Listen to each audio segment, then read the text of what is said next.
The sun was already sinking, low over the horizon when the whistle of the train echoed across the barren plains, scattering a few jackrabbits that had been nibbling at dry weeds along the tracks. The little station of Dusty Creek was no more than a weathered platform, a single wooden bench and a squat building with peeling paint that once promised the comforts of a depot but now looked as if it had been forgotten by time. It was there, amid the stacks of worn luggage and the dust stirred up by the evening wind, that Evelyn Whitaker stood in her navy dress, her gloved hands clasped tightly in front of her. She had traveled 3 days and 2 nights from Chicago, each mile carrying her further from the life she had always known and deeper into the unknown promise of a husband she had never met. Her heart had pounded the entire journey, torn between hope and fear. Letters had been exchanged, carefully worded introductions, where Jonathan Parker, the rancher who had sent for her, promised stability, companionship, and the kind of steady life that the city could never offer. Evelyn, 24 and weary of watching her friends marry while her own prospects dwindled, had answered him out of equal parts desperation and curiosity. She told herself this arrangement was practical, even honorable. After all, wasn't marriage always in some ways a leap into the dark? Yet now, standing on the platform as the last few passengers dispersed, she realized no one had come forward to greet her. The porter had set down her trunk with a grunt and tipped his hat before moving on, leaving her alone with her thoughts. One by one, the families, businessmen, and wanderers who had shared her train disappeared into wagons or mounted horses, until only she remained. Her eyes searched the horizon, where the last glow of sunlight painted the desert sky in streaks of gold and crimson. Still no sign of him, no husband-to-be, no rancher in dusty boots ready to lift her trunk with a smile and say, "Welcome home." Evelyn's chest tightened. Had she been a fool? Was she abandoned here in a town where she knew no one?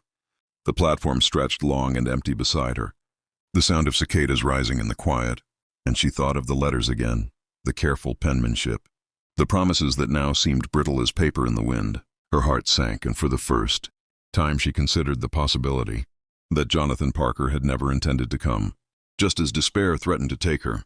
The crunch of boots on gravel broke the silence. She turned, startled, and saw him, or rather, she saw a man she hadn't expected. Not Jonathan Parker, if the photograph she had received was to be believed, but someone else entirely. He was tall, broad-shouldered, with a sun-bronzed face half hidden beneath the brim of his hat. His shirt was worn but clean, his belt buckle gleaming faintly in the twilight, and his eyes, dark, steady, unreadable, settled on her with the weight of someone who had been searching for something he wasn't sure he would find. "You've been waiting for me," he said at last, his voice low, rich, carrying the kind of authority that made Evelyn's breath catch in her throat. For a long moment she simply stared, uncertain whether relief or alarm should claim her. This was not the man she had been promised. Yet there was something in his tone, an assurance, a quiet certainty, that rooted her to the spot. She swallowed, glanced at her trunk, and tried to gather her composure.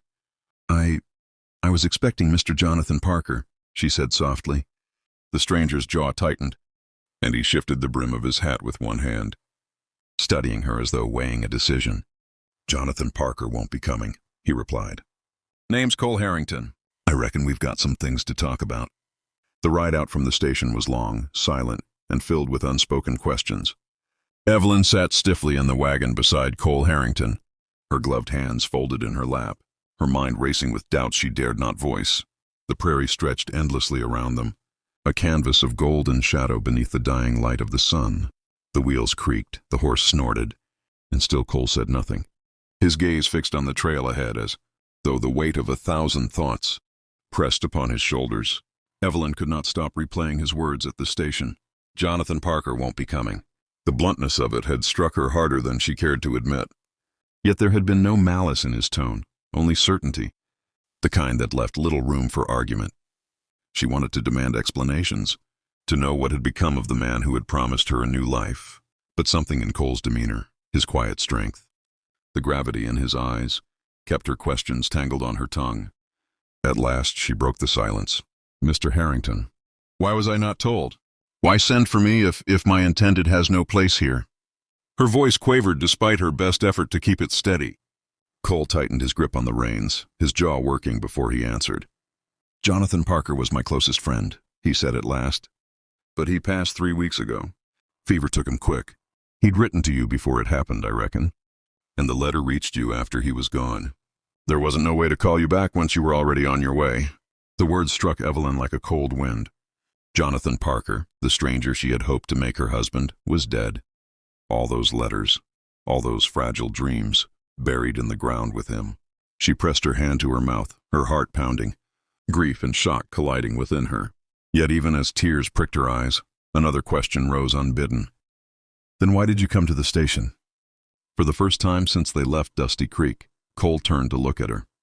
His gaze was steady, unreadable, but softened by something she could not quite name. Because you had no one else waiting for you, and because Jonathan made me promise, if anything happened to him, I'd see you safe. The sincerity in his voice stole her breath. Evelyn turned her face toward the horizon, blinking back tears as the wagon rattled on.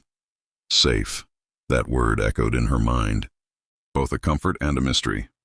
She did not know Cole Harrington, yet already she sensed that fate had tethered their lives together in ways neither had expected.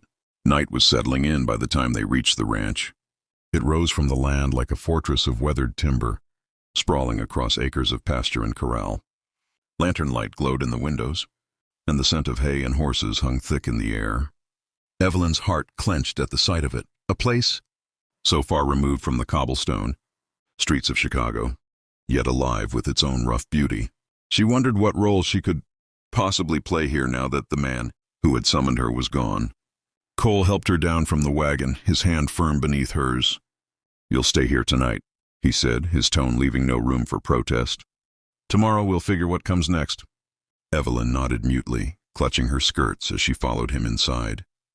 The house was simple but sturdy, its walls lined with shelves of books, maps, and a rifle or two. A fire crackled in the hearth, casting a warm glow across the room. For the first time since stepping off the train, Evelyn felt the faint stirrings of safety.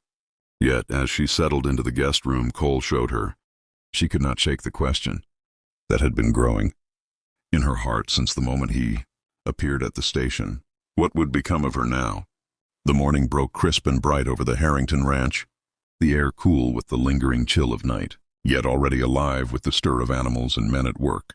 Evelyn rose early, long before she was accustomed to in the city, startled awake by the unfamiliar sounds of roosters crowing and horses whinnying in the corral. For a moment she lay still in the small bed, her eyes tracing the beams of sunlight that slipped through the curtains. And she wondered if all of this, the station, the cowboy, the death of Jonathan Parker, had been some strange dream. But the ache in her chest and the muffled voices of ranch hands outside reminded her it was all too real. She had come west for a husband, and instead she had found herself in a house that was not hers, a future that was no longer certain, and a man who carried the weight of both loss and duty in his dark eyes. She dressed in silence, smoothing the creases from her navy dress, and made her way into the kitchen. The smell of coffee greeted her, strong and bitter, and Cole stood at the stove, pouring himself a cup. He glanced up as she entered, and for the briefest instant, something softened in his face before he masked it with his usual steady composure. "Mornin'," he said simply, handing her a mug. "Hope you slept well enough." Evelyn accepted it with a nod, wrapping her gloved hands around the warm tin. "As well as one can in a new place," she replied, her voice even, though inside her heart tumbled with questions she still had not asked. Cole gestured to the table, where bread and butter waited, and they sat across from each other, the silence between them filled with the unspoken truth of their circumstance.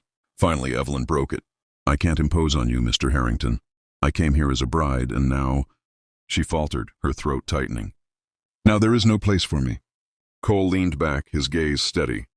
"This land is wide, Miss Whitaker, and it don't take kindly to folks being alone. You stay here for now. Whatever future you decide, we'll figure it." His words were practical, grounded. Yet there was something else in them, an unspoken promise, a flicker of something he himself perhaps had not yet admitted. Evelyn studied him, her thoughts a storm of doubt and reluctant hope. The day unfolded in a rhythm she had never known. The ranch hands went about their labor, mending fences, tending cattle, and preparing for the coming branding season. Evelyn watched from the porch at first, feeling like a ghost in someone else's story. until Cole asked her to join him on a walk around the property.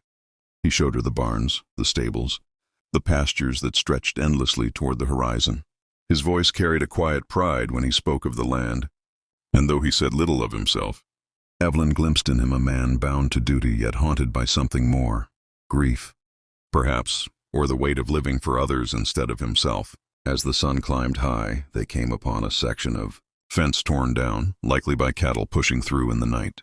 Cole cursed under his breath and set to work, his strong hands gripping wood and wire. Evelyn, moved by some instinct she could not name, bent to help. Her dress caught on splinters. Her gloves soiled, but she pressed on, her determination surprising even herself. Cole glanced at her once, a flicker of amusement in his eyes, and though he said nothing, Evelyn felt for the first time a small sense of belonging in this strange new world. That evening, as the sky blazed with the colors of sunset, a rider approached the ranch at a gallop. Dust trailed behind him like smoke, and Cole stiffened at the sight. The rider was a man with a scar down his cheek, his eyes sharp, his grin sharp as a knife. Evelyn felt a chill ripple through her as he dismounted, swaggering toward them. "Cole Harrington," the man drawled, tipping his hat mockingly. "Didn't think I'd find you playing nursemaid to a fine lady." Cole's hand hovered near his hip where his revolver rested. His voice was low, steady. "What do you want, Rafe?" The scarred man chuckled darkly. "Same as always. You know the debt don't just disappear. Thought I'd remind you. Unless, of course, you've found yourself some new collateral." His eyes slid to Evelyn and she shrank back, her pulse racing. Cole stepped between them, his presence like a wall of iron. "Leave her out of this. Whatever business we've got, it's mine alone." Rafe smirked, adjusting his hat. "We'll see. I'll be back, Harrington. Don't keep me waiting."